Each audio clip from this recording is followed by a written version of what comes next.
lo studio delle reazioni o della capacità di una persona di reagire a magari a un determinato evento. La chiave di lettura del comportamento. Penso che la psicologia sia la ricerca della soluzione per se stessi e per la risoluzione dei propri problemi. Uno strumento che può aiutare Un modo per aiutare e aiutarsi. a stare volendo anche meglio con se stessi. È un po' quello che sono. Non ci avevo mai pensato prima, ma la psicologia è una cosa importante. Se penso a psicologia penso all'importanza che ha.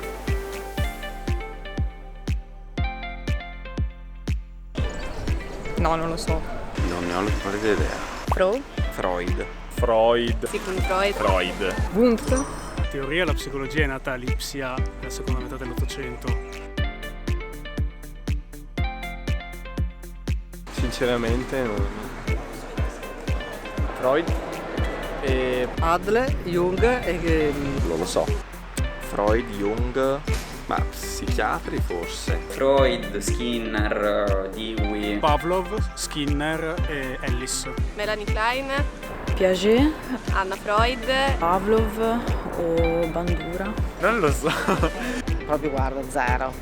E Mary Ainsworth? Non mi sfuggono, non mi vengono. Conosco gli psicologi che ho frequentato. Adesso al momento non mi vengono in mente. Zero. Non li conosco. Non vi saprei dire. Non li so. Passo.